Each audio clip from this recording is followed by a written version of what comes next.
Welcome to Eye on the Illini, folks. This one was a painful one. Of course, when you get a player back, it can be very challenging to deal with the energy that they bring to the court in the first game back. And boy, it was evident tonight when you saw Bailey and Harper together ended up with 28 and 18, 17 combined rebounds, 7 assists. It was quite a game from that duo. Illinois goes out to a place that's hard to win on the road and gets beat by 9 by a Rutgers team that this will probably be one of their highlights of their season, don't you think, Ked?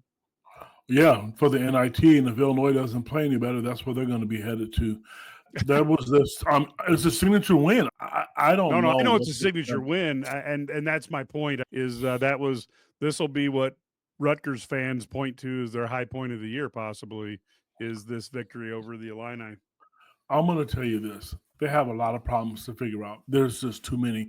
The one negative positive I will say, Casparis has hit the freshman wall. It's happened. Riley went through it right now. He's got out of it. He's been their best offensive threat as of late. It's going to happen. Hopefully, he can get out of it sooner than later. But they have a lot to do. I just tweeted they have to go back to the drawing board. There's nothing good about a loss like this. Brad Sturdy hit it right on the head. They came out flat right away. I'm concerned about Tomislav Ivicic. I don't know what that's going to look like. I don't know if he would have made a difference. The score probably would have been a little bit closer, but I don't know if he would have made a difference tonight. But there's no excuses for losing to a team that's just been struggling on the road. And Illinois is finding ways to lose. They're not finding ways to win. There's nothing good to say about it. The officials didn't have anything to do with it at all. The players have to make plays. I have said a few things about adjustment for coaches and players. Coaches, they've made those adjustments. I've said it at halftime. I want to see Will Riley play. Thank goodness for him. But right now, this is not a team that I think fans are happy with and they feel comfortable with going into the tournament, Big Ten or the NCAA tournament.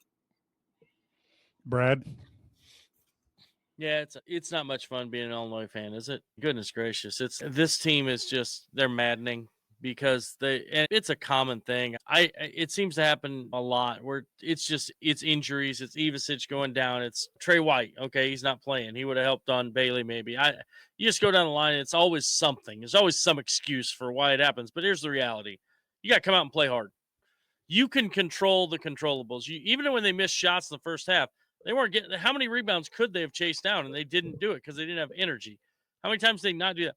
End of the game, we got a guy, and I don't know what the reasoning is, but we got guys watching other guys from the other team grab rebounds on the defensive end. They're crashed the offensive glass really hard, but on the defensive side, those guys they aren't even like trying. They're just standing flat-footed, watching guys get rebounds, and I don't understand how that's possible. They don't check out. They just run to the rim and turn around, or they just stand. That's just an effort thing. And at the end of the game, that's what it came down to. And Dylan Harper's, here's the thing. He hasn't played in a while, and they're a totally different team when he plays. He's a stud. There's a reason he's going probably second in the draft, is my guess. Maybe Bailey goes second. I don't know. But I think Harper's really good. You saw what he can do. But at the end of the day, Illinois was so bad offensively to start that game. You dug yourself a big hole, and you have no chance then. And even when you have a chance, you come back to the lead. And I will say this: Harper gets star treatment. There were a lot of how's Boswell not get a foul for that one? But yeah. yet everything if you touch Harper, if you can't breathe on him, even it's a foul. Shoots how many free throws did the dude shoot tonight? I think he shot his double figures. I know he shot 12 free throws. It's really a weird dynamic that I don't know why some guys don't get the same calls when they go to the basket. Maybe he's just good at drawing fouls. Maybe it's because they're on the road. I don't know. But at the end of the day, Illinois got control what they can control, and that's just being better. Being better. I didn't like their scouting. I didn't feel like they scouted guys. I thought they finally took the ball out of Harper's hands. Somerville makes a 15-footer, but it's just a really bad loss. And regardless of whether Harper plays or not, and you have to play better than this. And now you got another one where you should win against Minnesota. I don't feel like these guys take these games seriously. That's the only thing I can come up with. How can a team look as good as they can and play with the energy sometimes And then other games, they just have nothing. There's nothing there. There's no energy.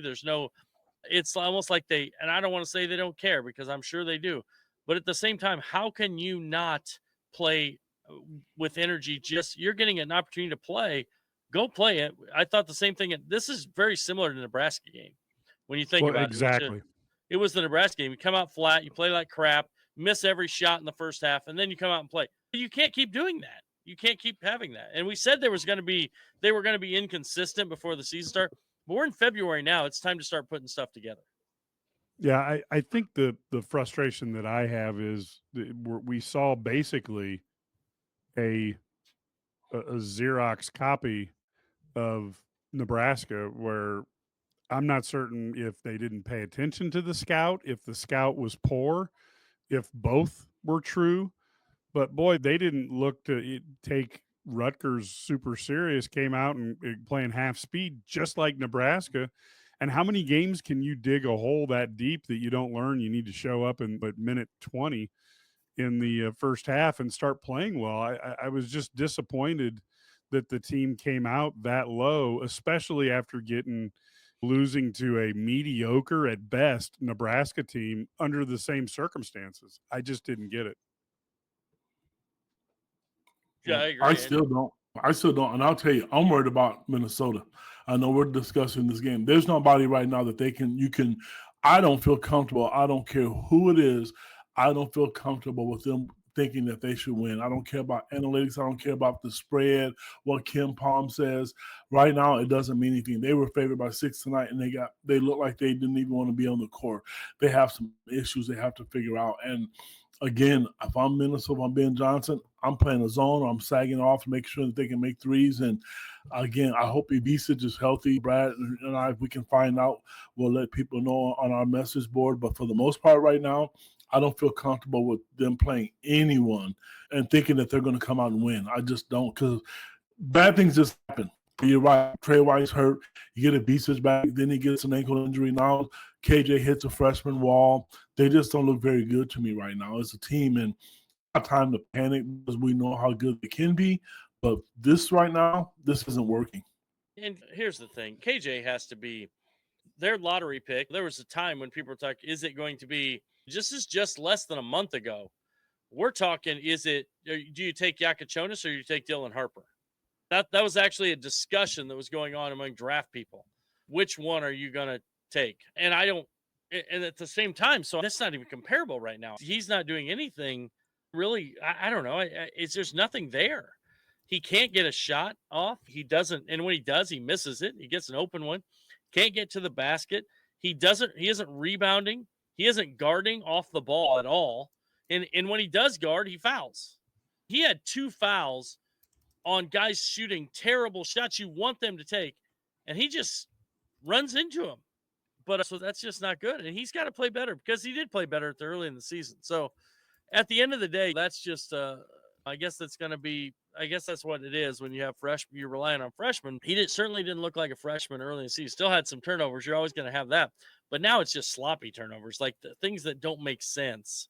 And it's also the fouling, and it's the not rebounding, not going after the ball because I think he wants to not foul. It's Brad, apparently you're the problem.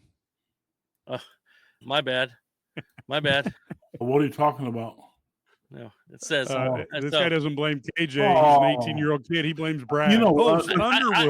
I hope he means Underwood because I didn't have anything to do with it. The one thing I will say is the other part is I think KJ's also seeing and we've talked about it a lot. If he's going to his left, it's the step back. If he's going to his right, he wants to drive.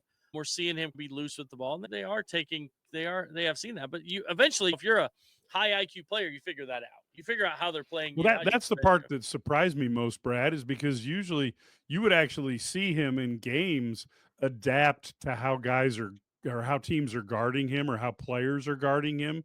Yep. And recently, he just seems like he's lost his confidence. And we've talked about it, and somebody put it in the halftime thread. But basically, it really does remind me of when Curbelo got that injury. He could never get back for whatever reason. I'm not saying it's the injury. But, boy, the confidence just doesn't seem to be coming back for him. And I have no idea if the left hand is bothering his right hand shooting. I have no idea, but they're certainly up here. It seems like he's lost his confidence. Yeah, something. There's something not right. The other thing I would say, people keep saying this team's soft, and I don't know if what does that mean? I don't know. Yeah. If you Well, want I to think say, they think I don't, because Illinois played their ass off in the second half on the offensive glass. Though, no, they went to the boards hard. They were physical. They battled. I don't know what soft means. If you want to say they're mentally soft, that's fine, but I don't know. I don't think they're soft. I think people were surprised tonight how Rutgers hung with Illinois on the offensive glass because typically Illinois gets those balls, but they didn't get 50-50 balls tonight. I know we're doing this podcast and this is our job, but I'm not going to just sit here and overanalyze this. I really believe from the bottom of my heart, we've all thought about it. Put the ball in the basket at the end of the damn day, and you got to walk up to the free throw line. The difference was Illinois shot 68% from the free throw line. Rutgers shot 82%. Again, I don't care. Rutgers shot 34 free throws. Illinois shot 19. Don't jack up as many threes.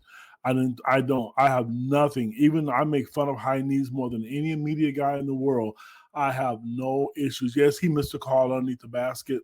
With Kylan Boswell. So what? That didn't cost him the game.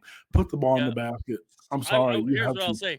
Have you ever seen an official get in the middle of the play when a guy's driving to the basket, though? Have you ever seen in college basketball? Have you ever seen that happen? Like literally set a screen on two defenders. And then Ace Bailey scored on it, and he apologized to Brad, but Sturdy, I've never seen that. And I've never seen a guy be in that position because usually they know where they can go, right? These guys are here's the deal. Officials, really. I know you know this as a coach, but if it was me, because some people may not understand, the officials, once they're inside the lines, they're part of the court. I would have shoved his ass out of bounds. I would have literally shoved his ass out of bounds.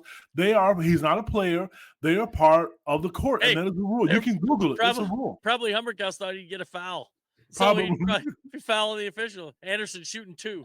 No, I do. I don't. It's for a game on the road in the Big Ten. I didn't think they got a terrible whistle. No, there was a couple of stretches. But they helped them in a couple of times in the second half. I feel like they get into it when they make their run. But Illinois had just as many opportunities to not let that happen too, by not taking bad shots, not making bad turnovers. I don't know. It's just it's tough, and it's tough to see a team that looks so good at times and can look so bad at times too. Yeah, I will tell you the frustrating thing is. To me, this is a twofold thing. One is when a coach says I can't make the shots for my players, they're right, and this team is getting open looks. This is not like all their threes are bad threes. They're just not hitting what they're supposed to be able to hit. That's one problem.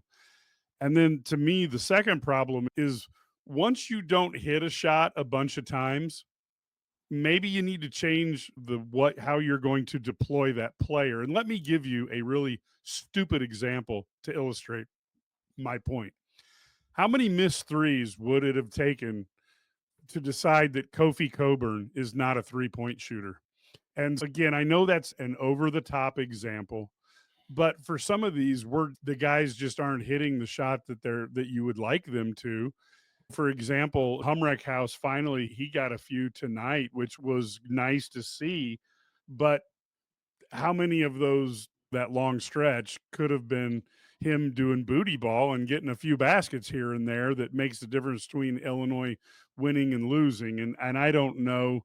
That's the frustrating thing for me is guys got to hit shots, and then coaches have to say, if they're not hitting the three, maybe we could do something a little different. I'm not saying you revamp the whole team, but for goodness sakes, start rewarding guys. They'll make the extra pass, so maybe a couple of the extra passes need to go inside, or if the extra pass comes from the inside, like Sturdy has talked in the past, when you're taking a three-point shot with your shoulders square because the pass is from the inside, you have a better chance of making it. I don't know, but it seems to me like it's a twofold problem right now.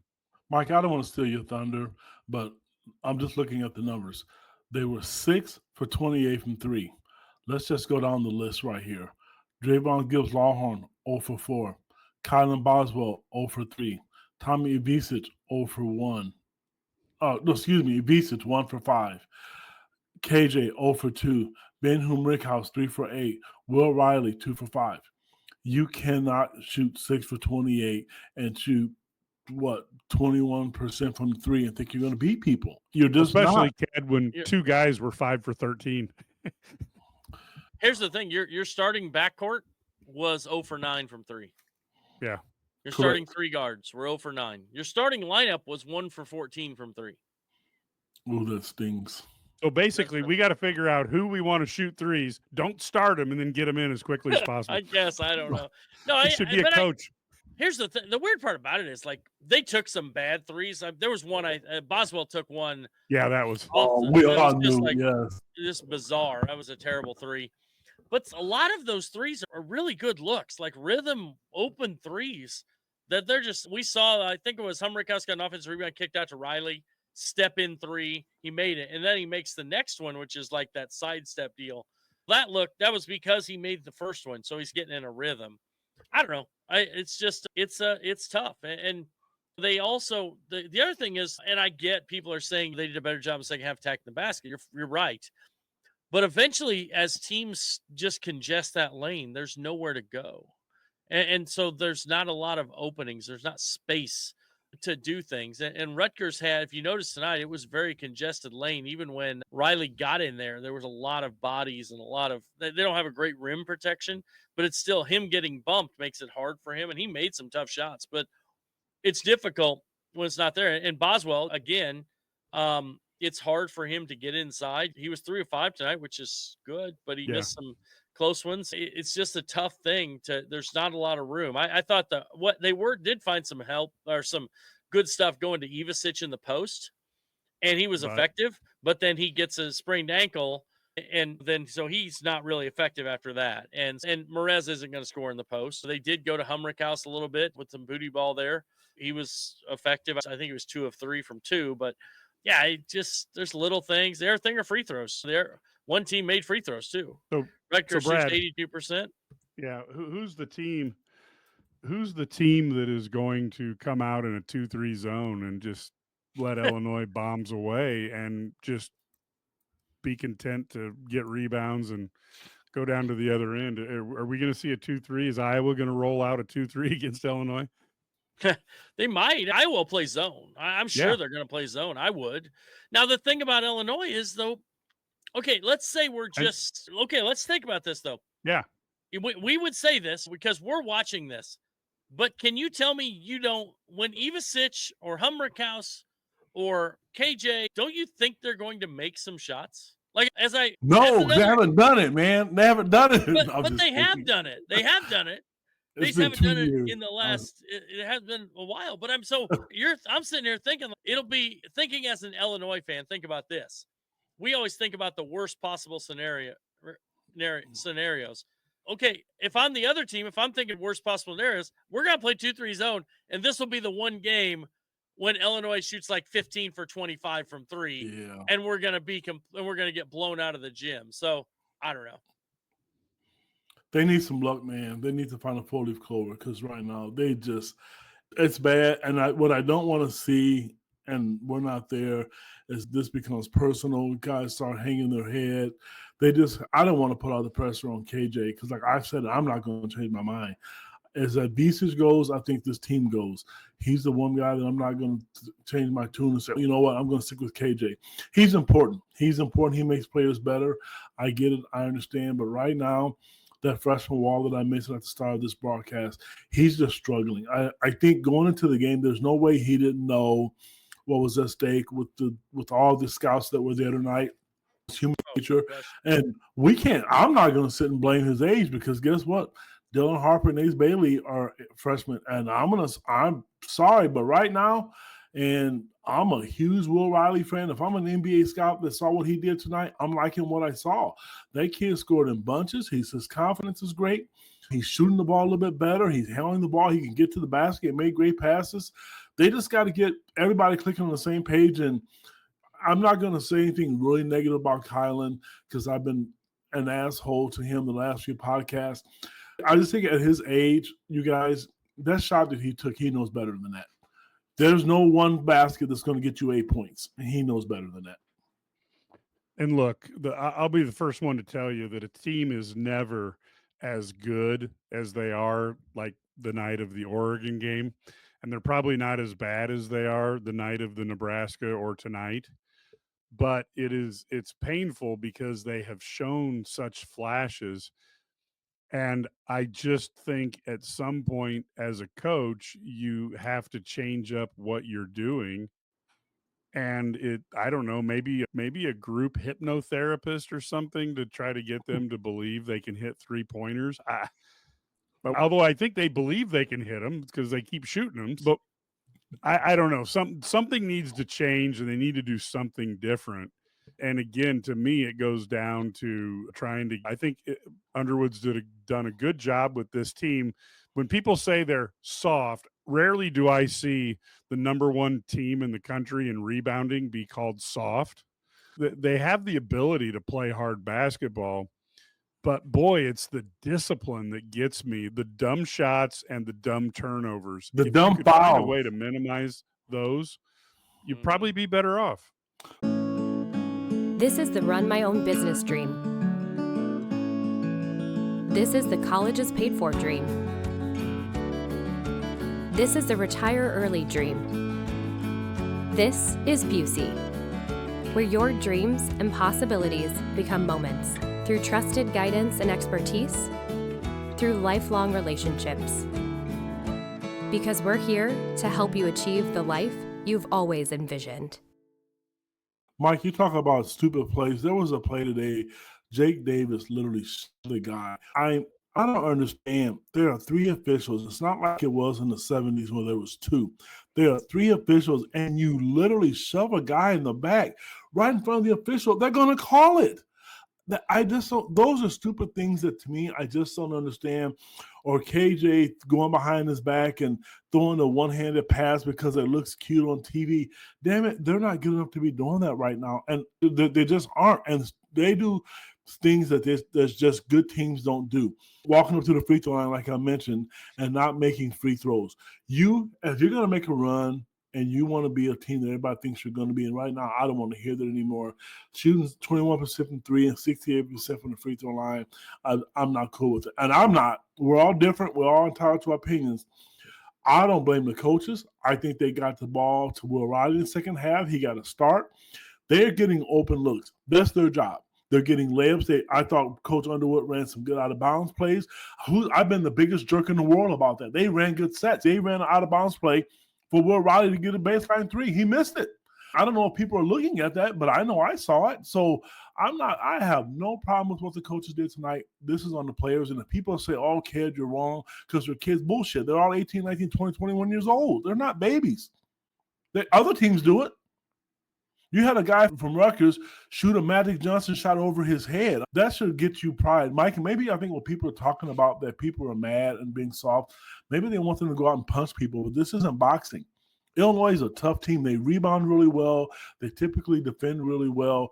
I'm not going to say they're soft. I like their aggressiveness when it comes to going to the boards, even their guards. And Robbie Hummel mentioned that a couple of times on the broadcast. They're not soft. They can't go out there and punch people. This isn't football or boxing. Yeah, I guess the softness they're referring to, but is mental. But the other thing I would say is mental. If they were mentally soft, they would lack confidence to shoot it. You know what I mean? They don't clearly lack confidence to shoot. Yeah, you're right. They feel like self-awareness, maybe. They lack self-awareness. There's something there, but because they're not shy. When I see a guy hesitant to shoot, that's when I think he's mentally broken. And I thought in the second half, KJ was broken.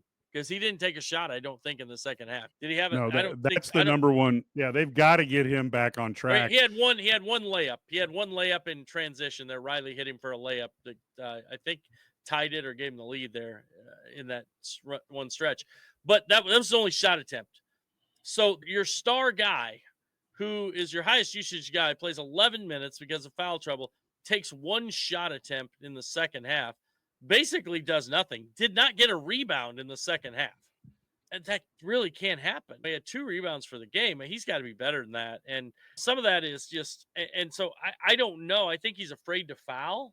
so he's not Yeah. playing as hard, but then he fouls because he's whatever. I've noticed him trying not to foul, and I think it's weighing on him that shots aren't falling. And I think I don't know, the game's physical, and the Big Ten, it's more physical. And I know they were dismissing it early.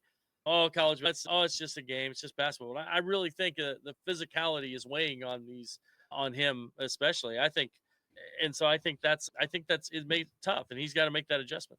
And I also don't think he's played against players who can stay right in front of him this close. He was able to move and get space, and then he could bring the ball straight up in front of him without much problem. And now you're playing players, particularly in the Big Ten, who are athletic enough that if you try to bring the ball in front of them, they aren't going anywhere when you fake them. They can go right with you and be right there when you're done. And he's got to figure out how to get that ball into the shooting pocket, because he does have about twice a game he'll lose one just taking the ball up on a shot or right in front of him. And he's just got to figure that out. That's just an adjustment he's going to have to make to playing basketball in America. Which takes some time. Like I said, I think Will Riley's he's figuring it out. But as good as he was tonight, with his 18 points, he missed his last 5 shots himself. Again, that takes away from it. Somebody has to be that guy. And last year is last year. I shouldn't even bring it up. You had Terrence Shannon and you had Marcus Domask. I don't think they have that one go-to guy, if you will. I think Will Riley tries to be that guy, but I just don't think they have it. And Draymond has been great the last few games. He wasn't himself tonight either, but he had 6 points, but on 3 of 8 shooting, 0 for 4 from 3. It's too bad that it's happening, but if you're going to have one guy like that, you just, like I said earlier, you can't have a full roster of guys just not making shots. And Brad, I think right now you're right with Cage. I think it's a mental game with him right now. You can see when he shot those free throws, he looked like he knew he was going to make it. When you short arm it like he did against Ohio State and then today, because he has a beautiful stroke. That, to me, as a coach, I'm just saying that's mental. Some coaches like to address it, some don't. Some just say, if I say something to them, then it makes it worse. If you don't say anything to them, you encourage them, they may forget it. Every kid is different. This kid right now, to me, he's beating himself up. Yeah. Maybe he's 4 of 28. 4 of his last 28 from 3. Tonight he's 1 of 5 from 2. And he's, for a guy shooting 82%, he's 7 of 13 from the line, including missing 2 front ends. So really that's 7 of 15 from the line over the past 2 games. And so I think that's weighing on him. Not to mention he has 23 turnovers over the last 5 games. So I think he's just really putting a lot of pressure on himself and trying to do maybe more than he can. And he's got to find it, because the reality is, I know a lot of people are like, oh, he's this and that or whatever. Okay, this is a dude that was putting up, what did he put up, like 6 straight 20-point games against teams like Missouri, Tennessee, Wisconsin, Northwestern, Arkansas. Not against low majors either. He put up. This dude can play. He can play. He's a really good basketball player, and he's really talented, and that's why he's on draft boards to be in the lottery. And I think he slid from the top 5 down to probably maybe in the teens. But at the same time, there's a reason guys want him, and it's because he's really talented. Now, he's just got to make that adjustment and kind of find his way. And everybody has, like you say, he's a kid. He'll get there. What I would like to see, though, is just him do those little things, get the rebounds, be a defensive stopper, those types of things. Play defense off the ball. Don't lose your guy as much. Those little things like that, which he can control. You can't control shots going in, but you can limit his turnovers. Limit the silly turnovers. That's another one. Yep. I think that right now, a lot of people are really starting to see that figured out. And you're going to have them. But the ones that he's having right now, they're carelessness. They just don't, and they come at really bad times, I guess. But I think he'll be fine, Brad. And that's a great assessment, because he was great. And I think once he gets his mojo back, if you will, I think he'll be fine. I just don't know when that's going to be.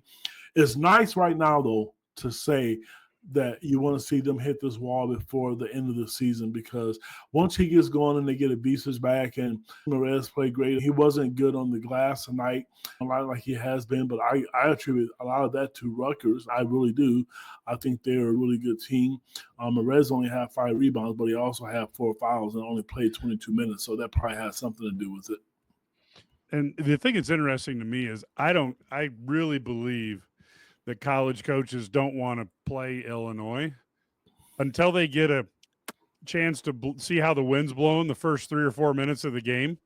And then they go from, boy, I don't want to play these guys, to, oh, they can't hit anything tonight. This is going to be fun. I really think that's the way this team is for college coaches right now. And I'll still say this, and I still talk to other staffs. I still talk to people and other coaches. And so I'm telling you right now, every guy, every team, when you talk to them, they're the one team. Illinois thinks these other coaches think Illinois is the best team in the Big Ten, or the most talented team in the Big Ten, has the most upside in the Big Ten. That's from Michigan State. That's Matt Painter. That's Tom Izzo. That's, you go down the line, and they will tell you that. Now, that doesn't mean that they're there yet, because they're young and they're still figuring things out. And I want to address something. Somebody keeps saying KJ is checked out and all this stuff. They're done with him. You are totally wrong. This dude is in the gym all the time. He is working his ass off. He is as distraught as anybody. So I don't get, that is just completely false. And if someone's telling you that, they're totally wrong. And if nobody's telling you that, then stop it, because you're wrong. I'm just telling because you're angry that Illinois loses, it's hard to project onto players. I'll tell you, what really used to trip me out is when Juice Williams would walk off the field and people would say, look at that, man, he's confused. He had the same face walking off the field after they scored a touchdown as if they didn't. And so people were putting their own thoughts into Juice walking off the field. I don't know. Once you start trying to get in the mind of another human being, that's next to impossible. But I will say, whatever confidence issues KJ's having, the coaching staff has to figure out how to set him up for success. And I don't know how you do that, but boy, I would be trying to run some sort of action that lets him come across the middle and get a nice, easy layup to start a game. Something easy for him to build his confidence. Ked, I'm going to let you do your final thoughts, and then Brad, you'll go up right after him. My final thoughts are, I know people are upset. You have a right to be upset. I'm not frustrated with the players. I feel bad for them. I really do. They have a chance to still do really well to make a name for themselves, but you can't continue to lose to bad teams. I'm sorry, Rutgers, don't take it personal. You are a bad basketball team. You were 11-11 coming into this game tonight. Illinois is better than that, but you know what? Maybe they're not, and I don't know. But what I won't do, I'm not going to take personal, deep, negative comments about players. If I think a player's playing bad, I'm going to say that. That's just nature of the beast. But right now, they have a lot of soul searching to do, guys. They have to get better, and I want to see the team. You're not going to see a team that go out and the way they shot the ball against Oregon. But if you get a team that perform like that, I think that's the Illinois team that we should see and what people are expecting. Don't give up on them. I think the coaches will figure something out. Mike, you're right. They'll find a way to get KJ going. But again, that freshman wall is real. It happens to a lot of players. It happened to Rutgers. It happened to Dylan Harper and Ace Bailey. They just hit a wall, and it's at different stages of the season. Just be patient. Don't give up. I know people are mad. I understand. But at some point in time, things are going to click for them. And to a Michigan State fan, you haven't learned anything yet. Brad? Yeah, no, I'm not a big believer in talking about guys like this. I think you can discuss their play, but if a guy is checked out and a guy's not playing hard, trust me, we know it. You're going to find that out. And I just feel like this team just is struggling from the figuring out how they fit. It's different pieces every night. They're trying to figure out how they fit together, what they can and can't do. Who is the guy? They play KJ basically off the ball in the second half just because he was struggling. They had to play through Will Riley, and he was good at times, but I think then they go to the well a little bit too often. They tried to play through Ivasic. Things just aren't clicking right now. But at the same time, it doesn't mean they're not going to click the rest of the season. And I think if you want to get really good players, that's part of it. I've never understood, like, we want to get really good players, but then we don't want them to leave after a year. Yeah, you do. I don't understand that. You want guys to play in the NBA. That's how you get more good players. And so that's the whole point. They're going through a rough patch, and it's tough. I don't feel like the one thing where this team lacks, I don't know who's the player leader is right now on the floor. Yeah, they don't have an identity like that of who it is. And I don't think they have a guy. Last year, you knew that whether it was Hawkins, whether it was Damask, whether it was Terrence Shannon, go down the line, you had old guys. This year, they're young. Even Boswell, he's a junior, but he's supposed to be a sophomore. And Hummerkaus, is so worried about his own play, I think, because he's had to step up a level. He can't really be a leader like that, and they aren't going to look to him for leadership. And maybe it's Ivasic. He's a little bit older, but he's also a first-year guy, so I think it's tough. But I think that's where you get into these ruts and you struggle and you things because you don't have that player leadership. And I think Brad's trying to figure it out too. And I think this team could get better, a lot better, or if they keep missing shots, they're probably not going to get better. It's just that simple. Yep. That's where I think these guys, hey, it's really hard to put your opinions and your anger and your, oh my God, Illinois is supposed to be undefeated, and then project that on some kid.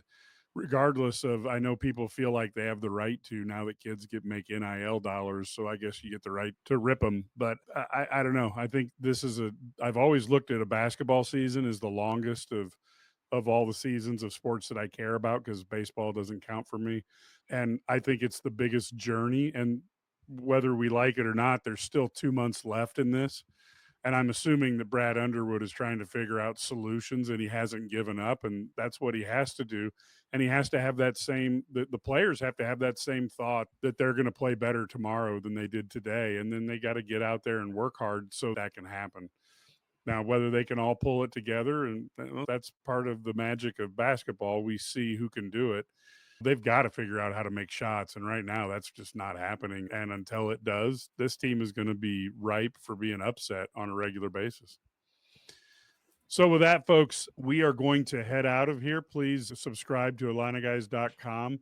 $99 a year, and you get all the stuff on the back pages, the message boards, the rumors, the innuendos, things that we cannot put out there as stories because maybe somebody's not willing to stand by them, but yet at the same time, it gives you inside information. Please take a look at joining us there. Of course, follow us on the IlliniGuys.com YouTube channel, and you can also follow us on all of our podcasts. You can find the Eye on the Illini podcast. You can find Ked's Recruiting Roundup, Sturdy for 30, Heat Checks and Hail Marys, and our radio show, the Illini Guys Sports Spectacular. You can find that on your very favorite podcast distributor. So please take a look at us there. Until the Minnesota game, which we will all be on pins and needles nervous. And for this game, we hope the first half goes a heck of a lot better, especially the first 5 minutes. But until then, folks, go Illini.